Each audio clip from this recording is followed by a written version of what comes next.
Assalamualaikum warahmatullahi wabarakatuh.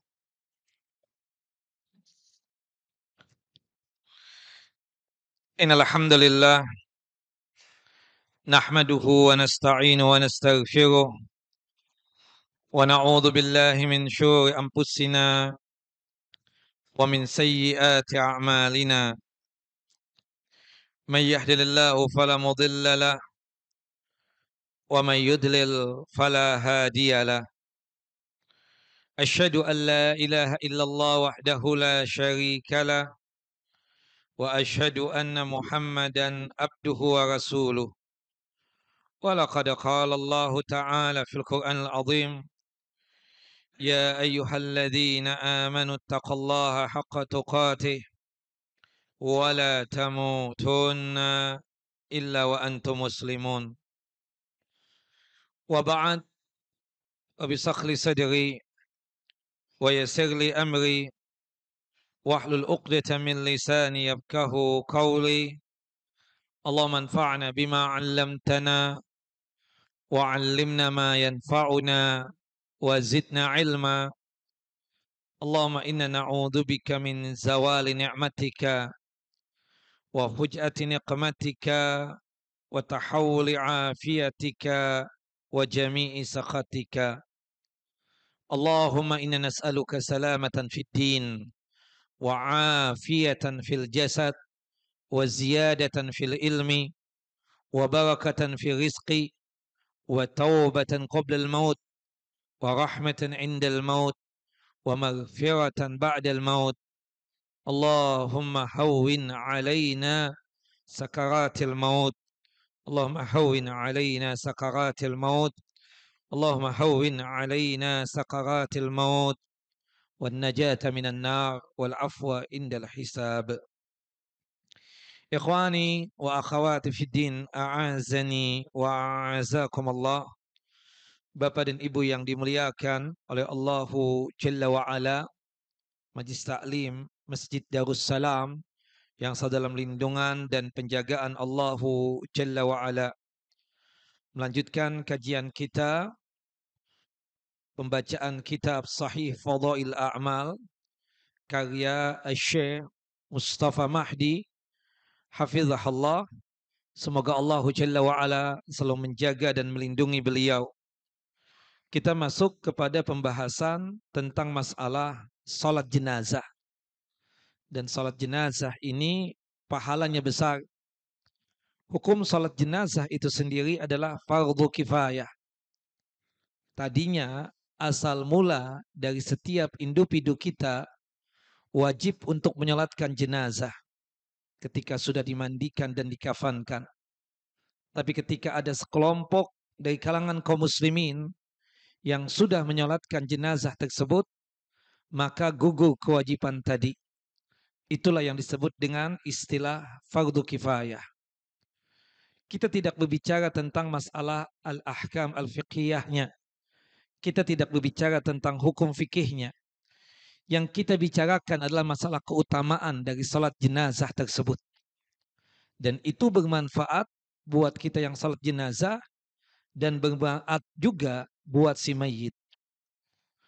Kalau kita lihat dari tinjauan orang yang menyolatkan jenazah, pahalanya disebutkan di dalam hadis Abu Hurairah radhiyallahu an. Abu Hurairah ini nama aslinya adalah Abdurrahman bin Sahrin Ad-Dausi Al-Yamani, seorang Yaman yang kemudian menyatakan iman dan Islam pada tahun ke-7 Hijriyah. Meskipun berjumpa dengan Nabi sangat sebentar, kurang lebih 3 tahun, tapi beliau ini paling banyak meriwayatkan hadis Nabi sallallahu alaihi wasallam. Di antaranya hadis berikut ini. Qala Rasulullah sallallahu alaihi wasallam. Rasulullah sallallahu alaihi wasallam bersabda, "Man syahidal janazata hatta yusalliya 'alaiha falahu qirat." Barang siapa yang sanggup untuk menyaksikan jenazah, termasuk menyaksikan itu mengikuti prosesi pengurusan jenazah sampai menyolatkan jenazah tersebut, maka pahalanya tersebut 1 qirat. Disebutkan di dalam riwayat yang lain dari hadis yang dikeluarkan oleh Al-Imam Al-Bukhari, wa kullu qiratin mislu Uhudin. Setiap qiratnya itu sebesar bukit Uhud atau gunung Uhud. Barang siapa yang menyaksikan jenazah atau pengurusan jenazah sampai jenazah itu disolatkan, dalam artian dia ikut serta menyolatkan jenazah, tidak hanya sekedar menyaksikan, tapi dia ikut serta menyolatkan jenazah, maka pahalanya tersebut adalah 1 qirat. Dan ini kadar yang sangat luar biasa besarnya dari solat jenazah tersebut. Syariat Islam ini sangat peduli terhadap penguatan hubungan sosial di antara individu-individu yang bernaung di bawah Islam melalui beberapa aturan syariat yang bersifat kemasyarakatan, mengajak mereka untuk mempererat hubungan itu dengan berbagai macam metode dan cara, baik dengan cara targhib.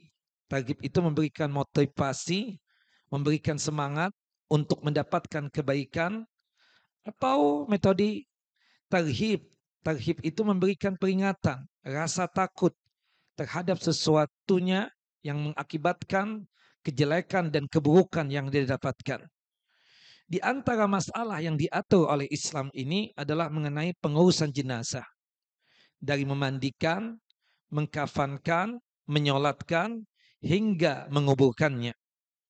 Nah, pada hadis ini berkaitan erat tentang besarnya pahala mengurusi jenazah. Salah satunya adalah menyolatkan jenazah, 1 qirat. Maka oleh sebab itu jamaah yang dimuliakan oleh Allah Jalla wa'ala, bagi kita yang punya kemampuan untuk bertakziah sampai menyolatkan jenazah, maka keutamaan yang dia dapatkan. Makanya Bapak dan Ibu, jika di antara kita dipastikan sudah meninggal dunia, maka hendaknya segera diurusi jenazahnya tersebut. Untuk tujuan apa? Kebaikan buat si mayit dan kebaikan juga buat kita. Kata Nabi, kalau yang meninggal itu orang baik, maka dia berharap dia berjumpa dengan kebaikan-kebaikan yang dia lakukan selama di dunia. Artinya ketika di alam barzah, di alam kuburnya, dia mendapatkan kenikmatan. Salah satunya ditampakkan surga untuknya. Tapi kalau misalnya yang meninggal itu orang jahat, orang yang suka bermaksiat, suka melakukan perbuatan dosa, kata Nabi, jangan berlama-lama itu orang bersama kita. Subhanallah. Dan salah satu cara kita untuk menyelamatkan orang yang sudah meninggal dunia tersebut agar dia terhindar dari siksa api neraka, terhindar dari siksa kubur, kemudian aman di alam kuburnya, di alam barzahnya, diterangi oleh Allah Jalla wa'ala, maka dengan melakukan salat jenazah. Pernah suatu hari setelah Rasulullah melaksanakan salat subuh, Nabi kita Muhammad SAW sebagai wujud perhatiannya beliau kepada umat, itu selalu memperhatikan sahabat-sahabatnya yang sholat di masjid. Termasuk memperhatikan orang-orang yang ada di sekitarnya. Ketika ada sahabat yang tidak hadir ke masjid, selalu ditanyakan tentang keadaannya. Kenapa dia sampai tidak hadir ke masjid? Apakah sakit atau mungkin ada masalah yang lain? Termasuk orang-orang yang dekat dengan Nabi kita Muhammad SAW. Dan ini menunjukkan perhatiannya beliau kepada umatnya. Makanya sunnahnya imam habis dia tersebut salam dan setelah membaca istighfar 3 kali, astagfirullah, astagfirullah, astagfirullah, kemudian dilanjutkan Allahumma antas salam wa minkas salam tabarakta ya dzal ikram, disunnahkan untuk menghadapkan wajahnya ke hadapan wajahnya para makmum. Nah, setelah melaksanakan salat subuh, kebiasaan Nabi juga ya keliling, artinya melihat sekitar masjid tersebut. Salah satunya ada seorang perempuan yang sudah tua, hidupnya sebatang kara, berhubung si perempuan itu tidak ada famili dan kerabat, Rasulullah kesian dengan itu perempuan. Akhirnya dibuatkan kamar khusus di dalam Masjid An-Nabawi. Dan ditugaskan oleh Nabi Muhammad SAW untuk membersihkan masjid. Cleaning service di mana? Di masjid. Hari itu Nabi kita Muhammad SAW tidak berjumpa dengan itu perempuan. Rasulullah bertanya kepada para sahabatnya, Ridwanullah ajma'in, fulanah ada di mana? Kata para sahabat Ridwanullah ajma'in, tufiyat al-barihah. Tadi malam sudah meninggal dunia ya Rasulullah. Kami sudah mengurusi jenazahnya dari memandikan, mengkafankan, menyolatkan hingga menguburkannya. Dari sini kita paham ya bahwasannya menguburkan mayit di malam hari selama ada lampu, ada penerang, maka tidak mengapa yang demikian. Karena memang sunnahnya itu disegerakan. Rasulullah kemudian bertanya, afala kuntum adantumuni? Kenapa kalian kok tidak info kepadaku, tidak menghabarkan kepadaku, si fulanah telah meninggal dunia. Wa ba'duhum saggaru amruha. Sebagian sahabat meremehkan urusan itu perempuan. Karena perempuan hidup sebatang kara, fakirah, miskinah, ya, sudah tua lagi, selain dia miskin, fakir, ya, meremehkan. Seakan-akan buat apa juga dicari-cari. Nah itu kok, subhanallah, apa yang menjadi kebiasaan orang sekarang ini, itu pernah terjadi di zaman Nabi.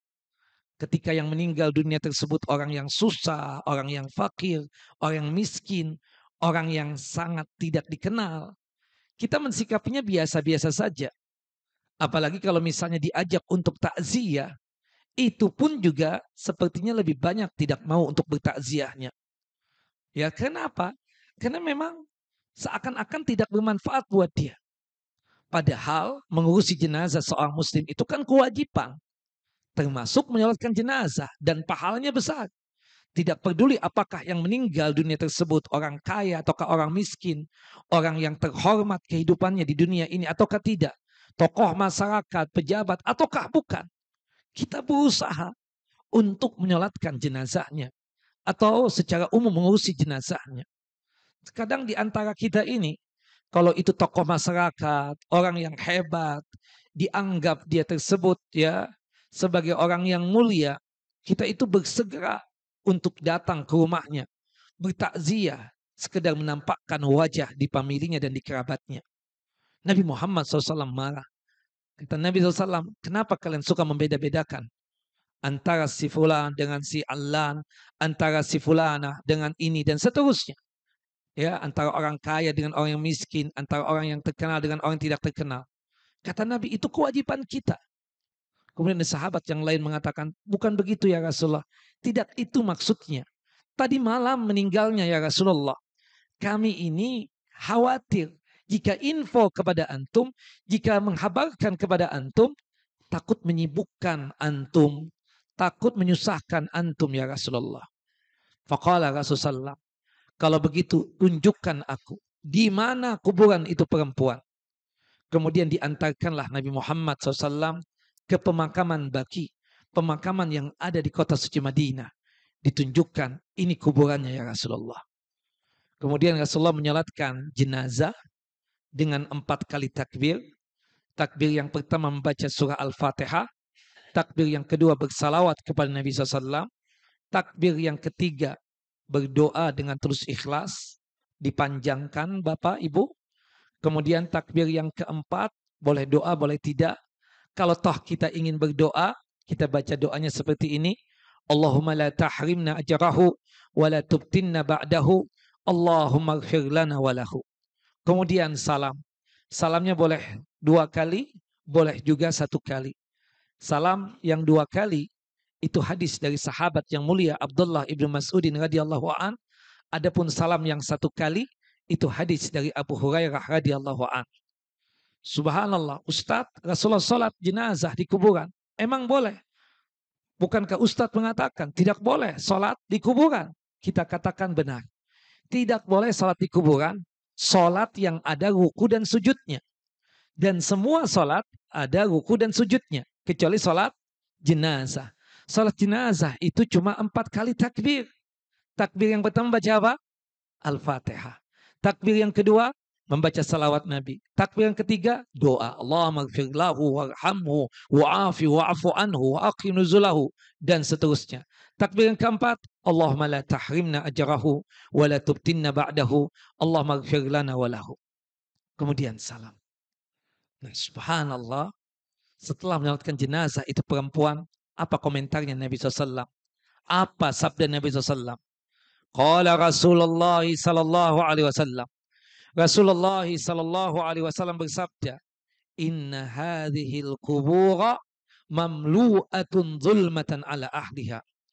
Sesungguhnya kuburan-kuburan ini diliputi oleh kegelapan untuk penghuni-penghuninya. Subhanallah. Ketika pertama kali ruh kita itu dikembalikan, kita mendapatkan kejadian-kejadian yang sangat luar biasa. Pertama, mendapatkan himpitan kuburan. Innalil kubri dhaghtatan. Meskipun durasi waktunya untuk kaum muslimin itu sebentar. Setelah itu kegelapan yang sangat luar biasa. Baru terang benderang kuburan kita tersebut jika kita menyolatkan jenazahnya. Saudara kita yang meninggal dunia. Wa innallaha azza wa jalla yunawwiruha lahum bis-salati alaihim.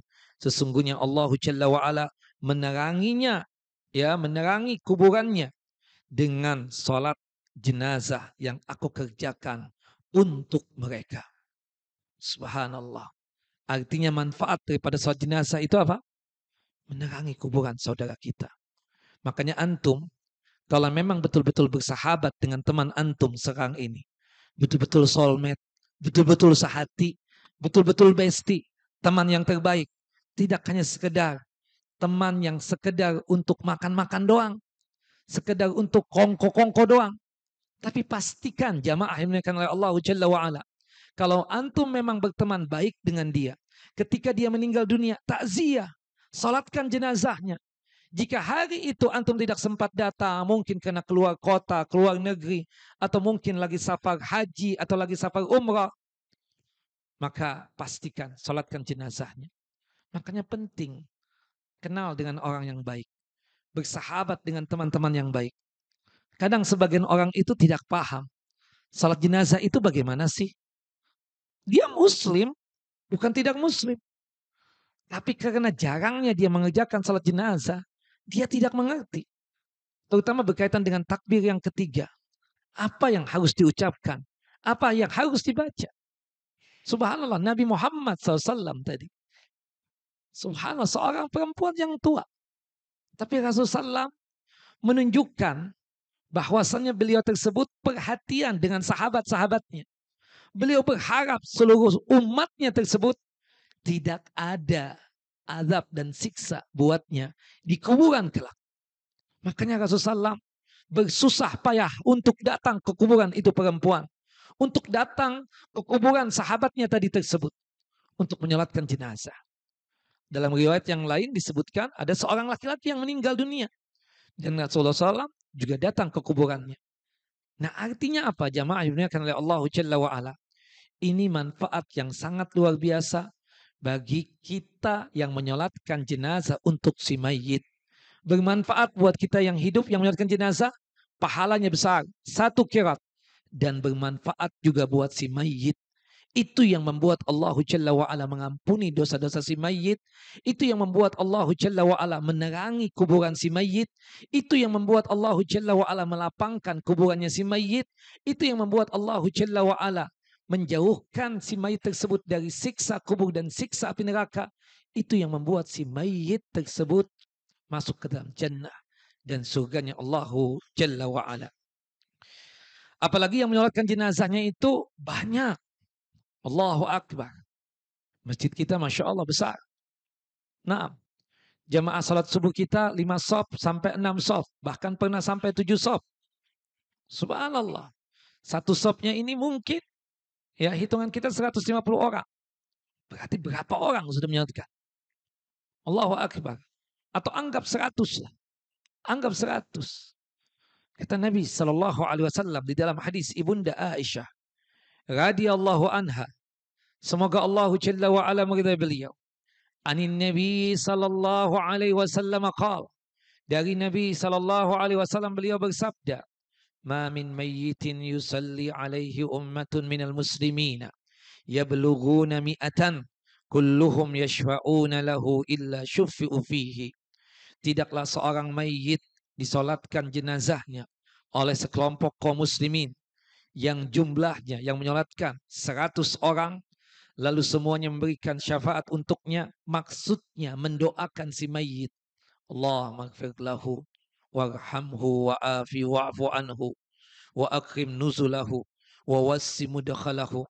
Allahumma a'idhu min adzabil qubur wa adzabin nar. Allahumma adkhilhul jannah. Subhanallah. 100 orang tadi membacakan doa, memintakan permohonan dari Allah Jalla wa'ala agar si mayit diampuni dosanya, dilapangkan kuburannya, diterangi kuburannya, ditampakkan surga untuknya, terhindar dari siksa kubur dan siksa api neraka, dan dimasukkan ke dalam jannah dan surganya Allah Jalla wa'ala. Illa syufi'u fihi, kecuali Allah Jalla wa'ala memperkenankan doa-doa orang yang menyolatkan jenazah tadi. Subhanallah. Di dalam hadis ini Ibunda Aisyah radhiyallahu anha menyampaikan berita gembira buat kita semua, terutama buat si mayit. Ya, makanya penting kiranya salat jenazah itu disegerakan untuk diurusi. Misalnya meninggal di malam hari, paling tidak untuk dimandikan dan dikafankan. Karena salat jenazah ini baru berlaku ketika si mayit itu sudah dimandikan dan dikafani. Kita belum tentu bisa datang besok untuk bertakziah. Subhanallah, datangnya kita di malam hari di tempat takziah, tujuan kita tidak lain untuk menyolatkan jenazah. Terutama buat ibu-ibu ini. Maaf ya ibu-ibu. Ibu-ibu ini Masya Allah rajin untuk takziah. Memang pahalanya besar. Tapi ada satu catatan ibu yang sering saya perhatikan. Di antara ibu-ibu benar takziah. Tapi untuk menyolatkan jenazahnya, sedikit dari kalangan ibu-ibu yang mau untuk menyolatkan jenazahnya. Apalagi yang meninggal dunia itu laki-laki. Sangat tidak mau untuk menyolatkan jenazahnya dengan alasan bukan mahram, bukan ini dan seterusnya. Padahal ya status mahram bukan mahram itu tidak ada kaitannya dengan salat jenazah. Yang diharapkan ibu-ibu dengan kehadiran ibu-ibu bertakziah tersebut melakukan salat jenazah di situ. Bukan kepo tentang meninggalnya dia. Pingin tahu bagaimana meninggalnya dia. Pingin melihat wajahnya itu laki-laki. Apa urusannya buat ibu? Mahram bukan. Kemudian juga berkaitan dengan kerabat juga bukan. Kenapa? Kadang ingin memperhatikan berkaitan dengan hal itunya.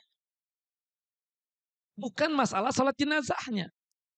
Padahal selain bertakziah itu pahalanya besar, tambah lagi pahalanya ibu-ibu. Salat jenazah, 1 qiraat.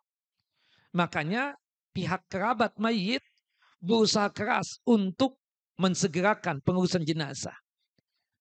Bil khususnya memandikan dan mengkafankan. Artinya ketika ada dari kalangan kaum muslimin yang di malam hari datang untuk bertakziah, dia bisa menyolatkan jenazah tersebut. Kadang mereka beralasan, besok minta maaf tidak bisa hadir, besok isi kajian di Masjid Darussalam. Kita minta maaf betul. Maaf ada tablik akbar di Masjid Darussalam, anak nggak bisa datang. Nah, atau anak ada kerjaan, atau anak besok mau keluar kota dan seterusnya. Nah, dengan sudah dimandikan dan dikafankan, orang tinggal langsung menyolatkan jenazah. Subhanallah. Makanya ketika sudah dimandikan dan dikafankan, ditempatkanlah mayit di tempat yang memungkinkan kita untuk menyolatkan si mayit tersebut. Dengan teknisnya itu, tubuh yang bagian sebelah kanan ini diarahkan kemana? Ke arah kiblat. Jadi posisinya kepala ke sana, kaki ke sana. Karena kiblat kita kan di situ. Nah, datang mereka langsung menyolatkan jenazah. Seperti itu. Kalau tidak ada 100 orang, 40 orang.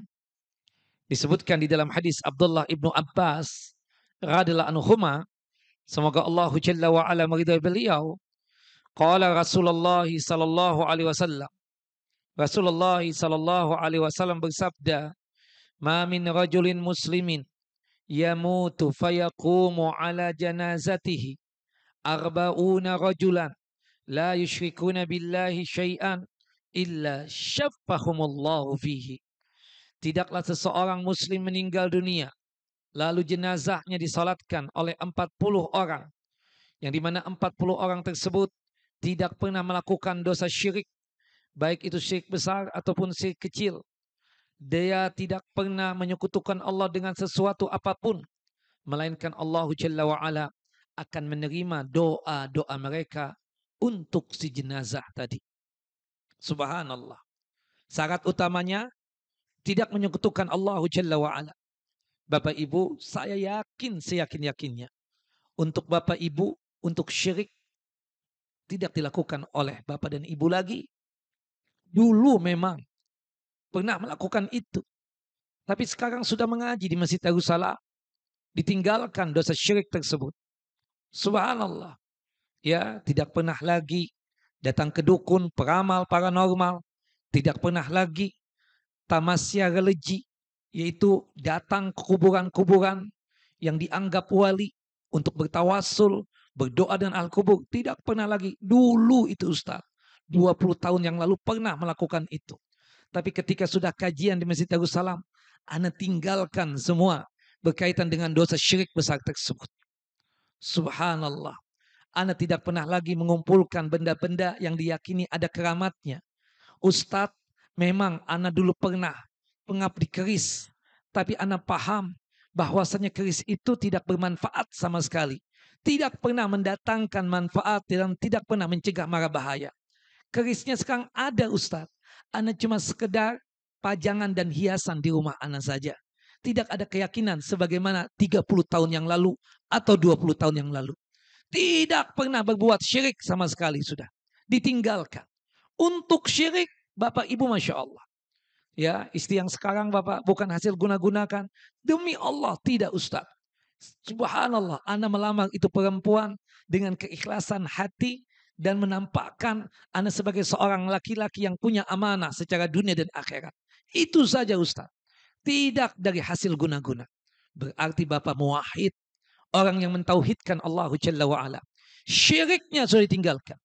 Nah, mereka yang menyolatkan jenazah itu betul-betul muwahhidun, mentauhidkan Allah Jalla wa'ala, itu yang membuat doa-doa orang yang menyolatkan jenazah tersebut diijabah, dikabulkan oleh Allah Jalla wa'ala. Dan salah satu doanya orang menyolatkan jenazah tersebut, agar Allah Jalla wa'ala mengampuni dosa si mayit, dilapangkan kuburannya, ditampakkan surga untuknya, terhindar dari azab kubur dan siksa api neraka, dan dimasukkan ke dalam jannah dan surganya Allah Jalla Jalaluh. Allahu Akbar. Maka oleh sebab itu jamaah yang dimuliakan oleh Allah Jalla wa'ala, ya, untuk beberapa kalinya ya, dan sering saya sampaikan, kita ini kenalnya jangan hanya sekedar di kajian. Tolong info jika di antara antum ada yang meninggal dunia. Subhanallah, yang diharapkan oleh orang meninggal dunia tersebut tidak lain takziahnya antum. Salah satu yang paling utama, sholat jenazah tadi. Kita juga sebagai ustadz kadang malu, kenalnya cuma di kajian. Oh, kita tahu si fulan di kajian. Padahal tidak ada batasan antara ustadz dengan murid. Apalagi antum lebih tua daripada anak. Yang seharusnya anak lebih beradab dan lebih beretika kepada antum. Salah satunya jika antum duluan meninggal dunia, kita akan berusaha untuk datang, bertakziah, menyolatkan jenazah antum. Itulah besti yang sesungguhnya. Itulah teman yang sesungguhnya. Teman sejati. Bukan hanya sekedar kenal, ya ketemu di masjid Ustaz. Tapi berhubung bukan kerabatnya, bukan teman dekatnya yang dekat banget. Jadi ketika ada yang meninggal dunia, biasa-biasa saja. Paling cuma sekedar kenangan, dia orang baik, dia pernah ngajar dulu di Masjid Darussalam, dan seterusnya. Oh, dia dulu pernah menyumbang buat masjid, dan seterusnya. Oh, dia pernah dulu berada di barisan saf yang terdepan untuk mendukung pembangunan masjid ini. Itu saja. Padahal yang paling diharapkan oleh si mayit tersebut, takziahnya antum, khususnya menyolatkan jenazah. Apalagi dia paham, dia sangat mengerti bahwasanya teman-temannya tersebut orang yang saleh dan salehah, yang tidak pernah menyekutukan Allahu Jalla Jalaluhu. Diharapkan syafaatnya. Dengan doa-doa mereka tersebut diijabah, dikabulkan oleh Allahu Jalla wa'ala. Jika 40 orang tidak ada, maka 3 sop. Rasulullah SAW pernah bertakziah ke keluarganya Jabir bin Abdullah radhiyallahu anhuma. Ada saudaranya Jabir yang meninggal dunia. Kemudian Rasulullah ditemani oleh 7 orang sahabatnya. Kemudian Rasulullah mengatakan ketika sudah sampai di rumah kerabatnya Jabir tadi, ij'alu salah satu sufuf. Tolong kalian bertujuh ini, jadikanlah 3 sop, 3 barisan salat jenazah. Nah Bapak, Ibu, ada perbedaan antara salat berjamaah yang umum dengan salat jenazah berjamaah secara khusus. Kalau salat jamaah secara umumnya, kita pembuatan sop itu, khususnya sop yang kedua dan selanjutnya, itu baru kita buat ketika sop yang pertama sudah full, sudah penuh. Baru kita bikin sop yang kedua. Sop yang kedua sudah penuh, sudah full, baru bikin sop yang ketiga. Tapi tidak dengan salat jenazah. Kalau salat jenazah, meskipun di sop yang pertama tidak full, maka tidak mengapa kita bikin sop yang kedua. Meskipun di sop yang kedua juga sudah tidak full juga, tidak penuh juga, tidak rapat juga, maka tidak mengapa kita langsung bikin sop yang ketiga. Dengan dalil tadi, Rasulullah SAW mengatakan kepada 7 orang sahabatnya, ij'alu salah satu sufuf. Jadikanlah kalian bertujuh ini 3 sop. Sop yang pertama 3 orang tadi, kemudian sop yang keduanya 2 orang, sop yang ketiganya tersebut 2 orang. Kemudian sahabat bertanya, ada apa kok harus bikin 3 sop? Disebutkan di dalam hadis sahabat yang mulia Malik bin Hubairah radhiyallahu an, anna Rasulullah sallallahu alaihi wasallam qala, bahwasanya Rasulullah SAW bersabda, man shalla alaihi salasatu sufuf faqad aujaba. Barang siapa yang jenazahnya disolatkan oleh 3 sop, 3 barisan solat, maka telah wajib baginya untuk mendapatkan jannah dan surganya Allah Jalla wa'ala. Nah kita Masya Allah jamaah kita lumayan banyak ini. Artinya ya usahakan jamaah. Apalagi kita satu komplek. Apalagi kita bertetangga. Apalagi kita kenal hari-hari dan berjumpa hari-hari. Ya, usahakan untuk menyolatkan jenazahnya. Bayangkan. Anggaplah satu barisan sop ini ada 100 orang. 100 orang. Kemudian sop yang kedua juga 100 orang. Sop yang ketiga juga 100 orang. Bahkan full dan penuh. Allahu Akbar. Kenikmatan. Makanya kenapa orang itu berharap meninggal di hari Jumat? Selain memang ada hadis Nabi SAW yang menyatakan salah satu tanda husnul khotimah dari 18 tanda husnul khotimah, seseorang meninggal dalam kondisi yang baik, meninggal dalam kondisi seluruh dosa terampuni, meninggal dunia dalam kondisi seluruh amal saleh diterima oleh Allah Jalla wa'ala, itu salah satunya adalah meninggal di malam Jumat dan hari Jumat.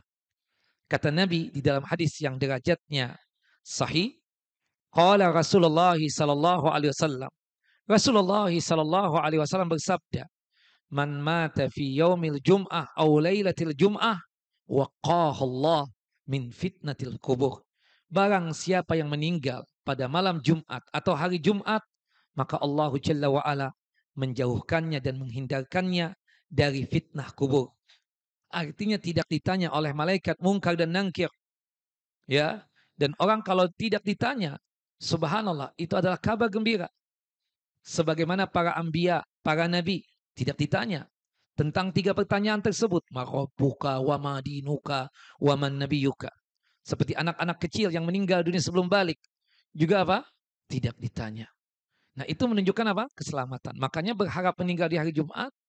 Kita berharap kalau di hari Jumat itu kan orang salat Jumatan banyak. Maka disalatkan jenazah kita. Nah sekali lagi kadang di antara kita ini ingin buru-buru untuk keluar dari masjid. Padahal sudah ada info habis salat Jumat ada jenazah yang akan disalatkan. Pak, meskipun Bapak tidak kenal dengan itu mayit, salatkan jenazah.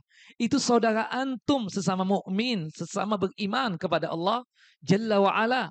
Jangan sampai kita bakhil dalam masalah menyolatkan jenazah. Lebih daripada itu, kita katakan bahwasanya salat jenazah itu pahalanya besar buat kita yang menyolatkan 1 qiraat. Makanya ada sebagian teman itu selalu datang untuk takziah, mencari di mana dia disolatkan. Untuk tujuan apa? Untuk mendapatkan 1 qiraat. Maka oleh sebab itu jamaah yang dimuliakan oleh Allah Jalla wa'ala, jangan sia-siakan salat jenazah. Pahalanya besar. Dan juga kalau kita sayang sama si mayit, kalau kita memang betul-betul baik dengan si mayit, salatkan jenazahnya. Itu sebagai penerang buat dia di alam barzah dan di alam kubur. Itu sebagai pelapang kuburannya. Dan itu sebagai cara Allah Jalla wa'ala untuk memberikan kenikmatan untuknya, terhindar dari siksa kubur, kemudian ya ditampakkan surga untuknya, dan aman di alam barzahnya dan di alam kuburnya. Dari hadis ini, Bapak dan Ibu yang dimuliakan oleh Allah Jalla wa'ala, ilmu yang bisa kita dapatkan bahwasannya utamanya kita sholat jenazah. Artinya apa? Sholat jenazah itu memiliki pahala yang besar. Kemudian yang kedua, perhatian syariat dengan menegaskan kewajiban yang harus ditunaikan seorang muslim atas muslim lainnya dengan cara memberitahukan pahalanya. Pahalanya berapa jamaah? Kalau kita sholat jenazah, 1 qiraat. Paling kecilnya seperti gunung Uhud. Kemudian yang ketiga, syariat sangat menghargai orang Islam. Sehingga pahala dan ganjarannya pun tetap ditetapkan oleh syariat bagi orang yang mengikuti proses pengurusan jenazah, termasuk sholat jenazah. Wallahu a'lam. Nah, ini berkaitan dengan hadis-hadis di dalam masalah sholat jenazah. Wallahu a'lam. Bapak dan Ibu yang dimuliakan oleh Allahu Jalla wa'ala, di sini ada beberapa pertanyaan dari antum. Ustadz, bolehkah sholat jenazah berulang-ulang kami lakukan? Seperti misalnya kami tadi menyolatkan jenazah saudara kami di rumah. Kemudian jenazah itu dibawa ke masjid. Kemudian disalatkan lagi. Bolehkah kami ikut serta lagi untuk melaksanakan salat jenazah yang sama? Baik status kami menjadi imam sholat ataupun menjadi makmum. Boleh? Kita katakan boleh. Itu yang terjadi dengan Nabi SAW. Nabi Muhammad SAW pernah menyalatkan jenazahnya Hamzah bin Abdul Muttalib berapa kali? 9 kali. Saking sayangnya Nabi SAW kepada Hamzah bin Abdul Muttalib.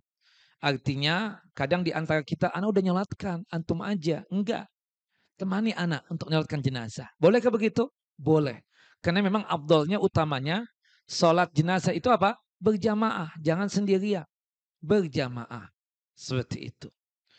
Yang kedua, Ustadz, apa benar ruhnya kita bisa berjumpa lagi nanti di alam kubur kita? Wallahu a'lam. Kalau berkaitan tentang di alam barzah, di alam kubur, tidak ada dalil yang menjelaskan itu. Tapi di alam langit, ketika di langit, ya kita tahu kan prosesnya itu ketika ruh kita dicabut, kemudian ditangkap oleh malaikat maut, baru sekejap mata, malaikat maut memegang ruhnya si mayit muslim ini, kemudian malaikat dengan jumlah yang banyak yang menyaksikan prosesi kematian seorang muslim tersebut, ya membawa ruh tersebut ke langit.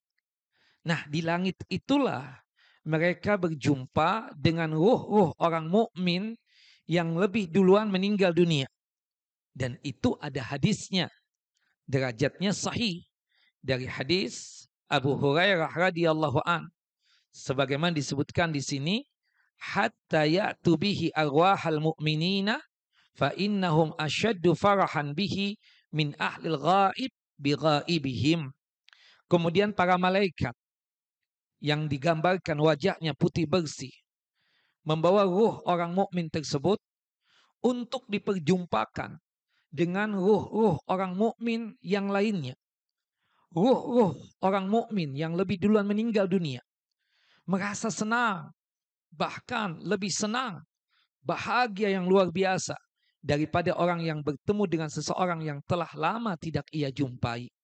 Subhanallah. Ya.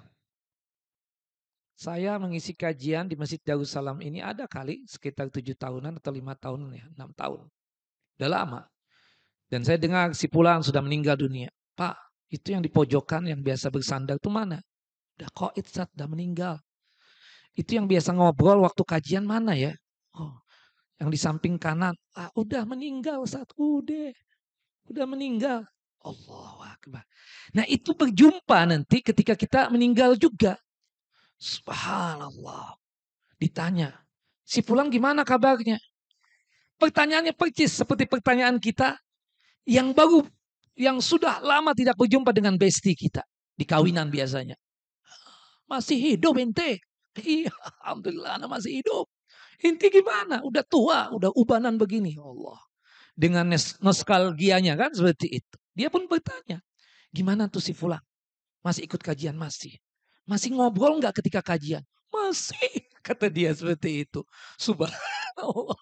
Seperti itu pertanyaannya. Sampai ditanya, Allahu Akbar.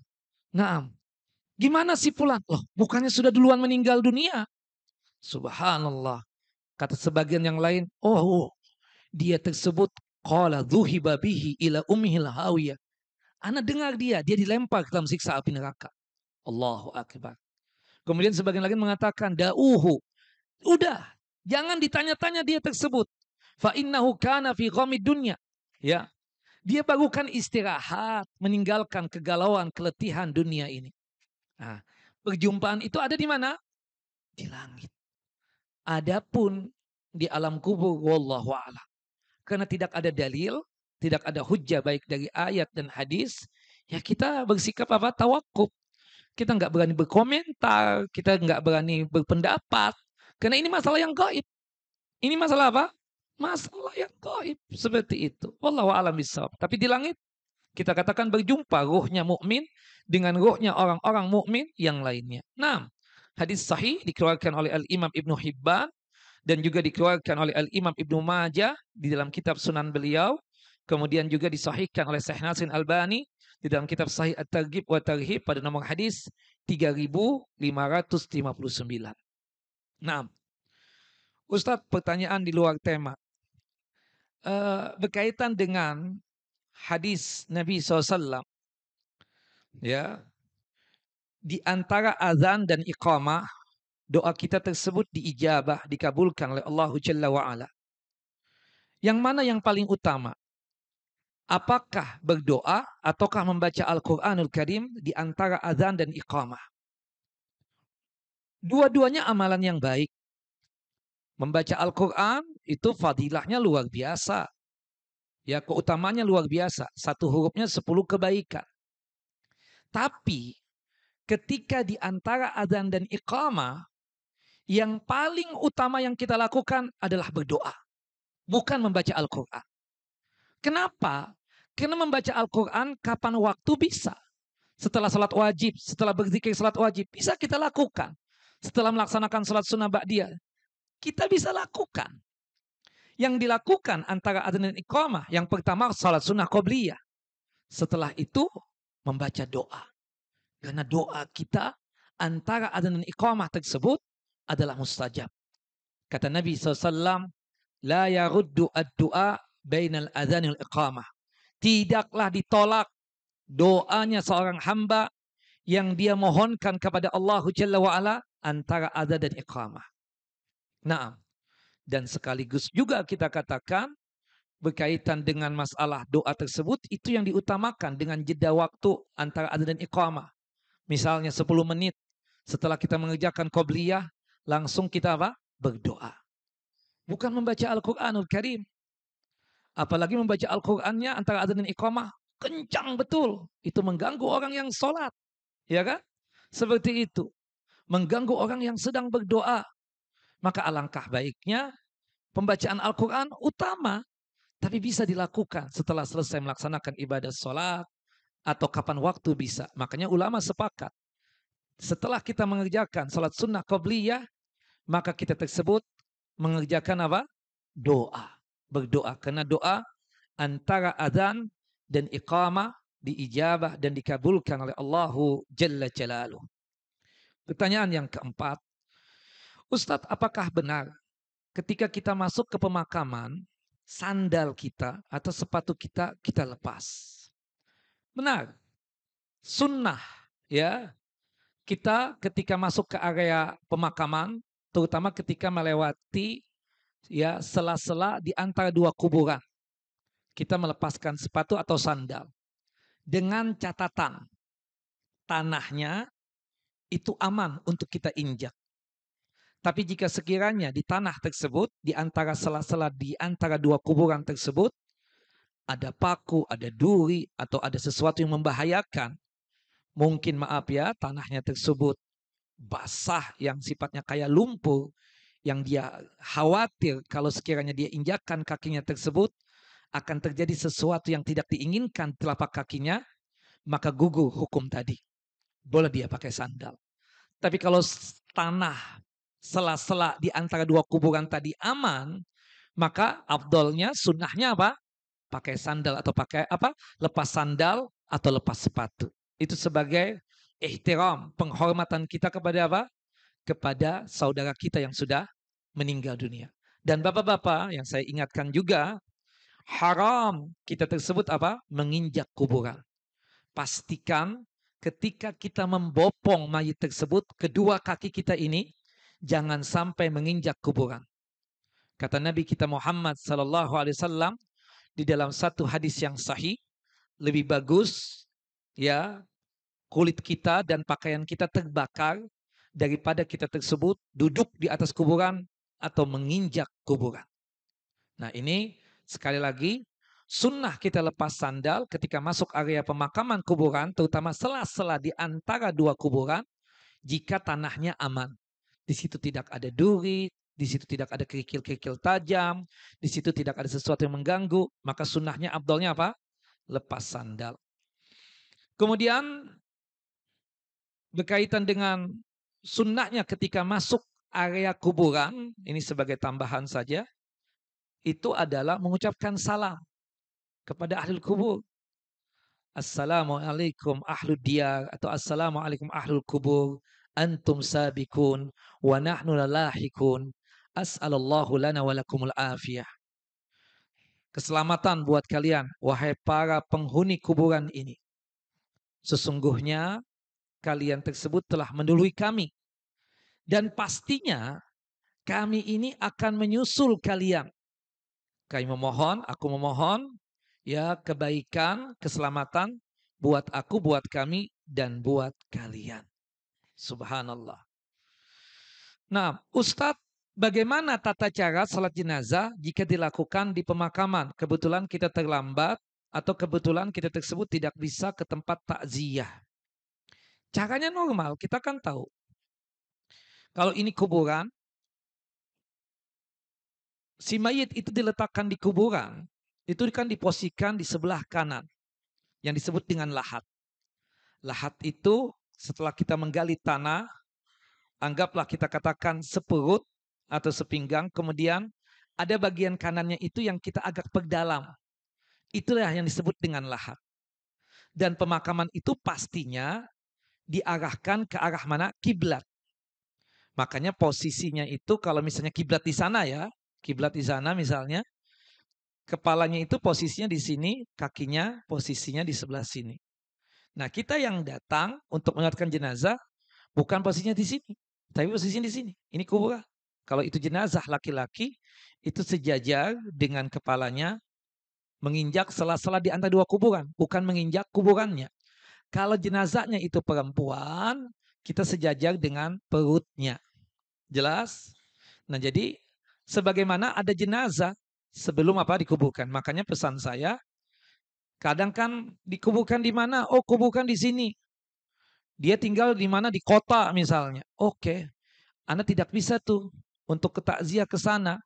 Anda insya Allah di kuburan aja nanti datangnya. Nah, Bapak yang menunggu di kuburan, usahakan tetap salatkan jenazah. Entah jenazah itu belum dimakamkan atau sudah dimakamkan. Makanya ada sebagian orang kadang memberikan kesempatan, bapak-bapak, jika Bapak ingin menyolatkan jenazah ini, nanti setelah pemakaman, monggo silahkan. Atau ada sebagian lagi juga memberikan kesempatan. Bapak, sebelum mayit ini kita kuburkan, siapapun di antara antum yang belum menyolatkan jenazah, tolong solatkan jenazahnya. Seperti itu. Nah, kemudian pertanyaan lagi ya. Ini pertanyaan memang pertanyaan dari saya, dari jamaah ya. Saya ingin menyampaikan. Ustadz, apakah boleh wanita untuk ikut serta mengantarkan jenazah ke pemakaman? Tidak boleh ibu-ibu. Tidak dibolehkan. Haram. Berdasarkan hadis dari Ummu Atiyah radhiyallahu anha. Ummu Atiyah ini seorang sahabat perempuan Nabi Sallallahu Alaihi Wasallam. Kata Ummu Atiyah, nuhina an itiba'il janais. Kami para wanita dilarang oleh Nabi SAW untuk mengantarkan jenazah ke pemakaman. Jelas Ibu? Kami para wanita dilarang oleh Rasulullah SAW, dilarang oleh Nabi Muhammad untuk mengantarkan jenazah ke pemakaman. Artinya kalau Ibu ingin ya penghormatan kepada tusi mayit karena meninggal suaminya atau abahnya atau uminya, ya paling terakhirnya di masjid lah. Kalau ingin ke masjid juga monggo. Salatkan jenazahnya. Tapi kalau ibu sudah menyolatkan jenazahnya di rumah tadi, cukuplah ibu. Biarlah laki-laki yang mengantarkan jenazah itu ke masjid. Tapi kalau ibu memang belum menyolatkan jenazahnya tersebut, boleh datang ke masjid. Tapi kalau sekiranya ya ibu sudah menyolatkan jenazahnya di rumah sudah, di masjid sudah, ibu terlarang untuk mengantarkan jenazah ke pemakaman. Siapapun yang meninggal dunia, termasuk suami ibu sekalipun. Karena Rasulullah SAW melarang kita sebagai wanita untuk ikut serta mengantarkan jenazah ke pemakaman. Wallahu alam bissawab. Naam. Nah, ini kira yang berkaitan dengan pembahasan kita kali ini, berkaitan tentang masalah lautan pahala, berkaitan dengan masalah sholat jenazah. Dan perlu dicatat, kalau kita aman di alam barzah kita, di alam kubur kita, maka setelahnya pun juga apa? Aman. Kata Nabi kita Muhammad sallallahu alaihi wasallam di dalam hadis yang sahih, al-qabru awwalu manazila atau al-qabru awwalu manazilil akhirah. Kuburan itu adalah tempat pertama dari kehidupan akhirat. Fa inna jaminhu fama ba'dahu aisar minhu. Jika seseorang selamat dari alam barzah, alam kubur, maka kehidupan setelahnya akan lebih mudah. Wa illam yanju minhu fama ba'dahu asyad. Namun jika seseorang tidak selamat darinya, maka kehidupan setelahnya akan lebih sulit. Maka sebab itu kita banyak-banyak memohon, meminta kepada Allah Jalla wa'ala berlindungan dari yang namanya siksa kubur. Kita meminta kepada Allah Jalla wa'ala agar kita tersebut diberikan keamanan di alam barzah dan di alam kubur. Jika kita aman di alam barzah kita, di alam kubur kita, maka setelahnya itu, yaitu alam akhirat, itu lebih aman lagi buat kita. Lebih mudah lagi kita untuk menjalaninya. Seperti itu.